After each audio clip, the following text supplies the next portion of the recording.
In this video, I'm going to show you how to make a custom render feature, and this render feature will force different materials to draw with different settings, so that way you can create custom vision properties like thermal vision or x-ray vision, things like that.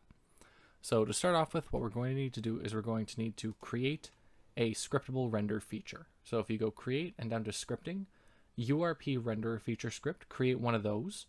I already have one created, so I'm just going to switch over to that. And this is the renderer feature. Before I start going over this, we do need something to set what mode we're in. So I have a static class here called Visor Manager, and it has an enum with the different visor modes. You can have as many as you want for as many different effects as you're going for. And then just a public static visor mode, that's the current mode, and I set it by default to equal combat. Then in the render feature, there's a few different things we're going to go over. So first up is our general settings. So we have three different strings here. These are our light mode tags. So these tags are what the pass in the shader needs to have its light mode set to in order for it to run. So we have one for our default, which is just the default universal forward renderer. We have one for our thermal vision and one for our x-ray vision. We also have a render pass event here. This is when this pass will execute. So in this code, I have it set to before rendering opaques, but later on when I show you the actual feature in our renderer settings, it's set to before transparents. So we have that, and then we have our filtering settings, which we default the render queue range to all, and our layer mask to -1. -1 is everything for our layer mask, and the reason we do this is because if something is excluded from this layer mask, it's just ignored when it's in any mode other than universal forward. So because that layer is excluded, even if it has the tag for thermal or x-ray, it'll just never be rendered. We then have some private variables here. We have our m_visor pass, which is the scriptable render pass, and we have 3 shader tag IDs. Shader tag IDs are structs that hold the specific universal ID for a shader tag, which is the light mode pass. And we set the string up here, but when we create this feature, we set these as a new shader tag ID of that string. The reason we're doing this is just because it's faster. It's much faster for Unity to directly associate the universal ID rather than using the string and doing a string comparison and trying to find it. So we set that, and then in our create, we create a new visor pass, and we pass it our queue range and our layer mask. And then we also set the passes render pass event to the features render pass event. Then what we want to do is we want an override void for add render passes. This is a method that is built into the scriptable render feature, and we're overriding it with our code. So in this add render pass function, we get a list of shader tag IDs, and that's our active shader tag. We're going to do a switch at the current visor mode, and we're going to determine which one we need to set. So if it's thermal, we just make a list of size 1 with the thermal tag or the x-ray tag. The default, if it's not one of these two, enqueues a couple different tags on here, because depending on what platform you're exporting to, the Unity renderer might render with a different pass for performance. So this makes sure that it will still render properly, even if it's a different pipeline, if it's a lightweight pipeline or if it's forward only.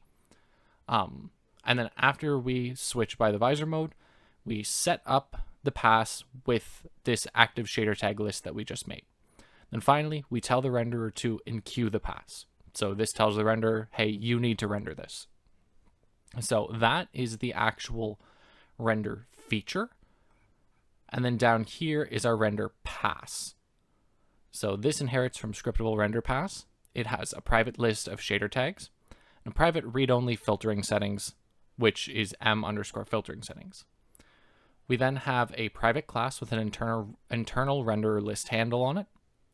Then we have the constructor for the class, which this takes in the Q range, the layer mask, and it creates new filtering settings from those two values. And then we have a public method for setup, which takes in the list of shader tag IDs and sets the passes list to whatever list we fed it. So that's what we did up here when we fed it the list we created from our current visor mode. Then here in the override void record render graph, this is where the magic happens. This is where render graph injects the pass wherever we tell it to. And the nice thing about render graph is it's very optimized compared to older Unity rendering methods. Render graph will figure out whether or not this is ever being drawn to the screen, and if it's not, it will just completely discard this pass until it is going to be drawn. So it saves you a lot of draw calls by basically destroying this pass if it's not going to be used. There isn't a ton of documentation yet on render graph. There is some, but it's not super detailed and there's not many examples. It's still fairly new, but I managed to figure it out with some help from Google. So the first thing we do is we just check if it's the universal forward, it just returns. It doesn't need to do anything, it just needs to render normally, so we can just exit this custom feature and destroy the pass. Then we get 4 different universal datas. We get the resource data, rendering data, camera data, and light data. These all come from the frame data, which is the context container. This is just a part of the record render graph method. It's part of the built-in method for a scriptable render pass. So you'll have access to this frame data container, and that's where we're getting these from. We then create a new sorting criteria, and we use the camera data.default opaque sort flags. We then create drawing settings. Drawing settings are telling the camera or telling the renderer what it needs to draw. So when we pass it this shader tag ID list, it's saying only draw shaders that have these passes as light modes. And then we pass it the other data through, and then we create a renderer list parameter, and we pass it the culling results, our drawing settings, and our filtering settings. Finally, we create a new renderer list handle. From this, we tell render graph to create a renderer list from the parameters we created earlier. And finally, down here in our raster pass, we're going to tell it to add a raster pass called visor pass.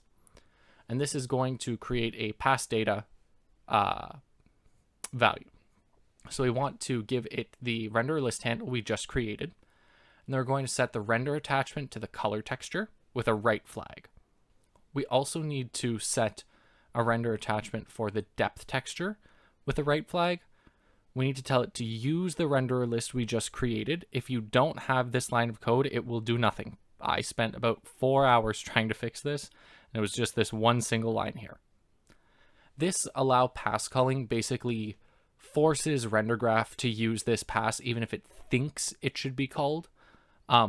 Since we exit before we actually run this, if we're in universal forward, the pass will be called, but this stops it from calling the pass if it doesn't think anything happens. So I just found that this stopped some weird issues that I was getting. Then finally, we need to set the renderer function, and we need to give it the pass data and our raster graph context. So we're going to get the raster command buffer. We're going to tell it to clear the current render target. We're clearing the color target and the depth target, and we're setting it to black for color and 1 for depth. We need to clear these because otherwise it's going to try and draw this over top of the currently existing color and depth buffer, and it will create some very strange effects, which maybe you want, but it did not like it when I was doing it, so I think it's just better to clear it. And then we're telling the command buffer to draw the render list of what we gave it as our render handle list, or render list handle. So that's the entire feature. So what we can do is we can go back over to Unity, and we want to go to our settings, PC renderer, or whatever your active renderer is. And then let me just move those out of the way quickly. in our PC renderer, I have added this render feature to my renderer settings. So right now it's turned off, but if I turn it on, what you'll see is now it's drawing with that thermal pass. For yours, it won't look like this because we haven't set up the shader yet, but this is telling me that it's working. And if a way for you to test it without actually having the shader set up is you can go to Analysis and Render Graph Viewer. You'll have to quickly go over to your scene camera just to see, or your game camera to force render graph to draw. But you'll see there's now a pass in the render graph queue for our visor pass. And this has write permissions to the color target and the depth target. And that's because we're clearing those. And then we're going to write to them afterwards. So that just shows that our pass is working. So since you don't have the material set up yet, just go in here and check and make sure that your pass is there. You can also set your tags in here if you want, and you can change it. So I actually have it set to after rendering transparent. And you can change, the name if you need to, anything that way. So that should be everything. But to get it looking like how I have it on the screen, the next thing we need to do is make a material. And I'll show you how to do that in the next video.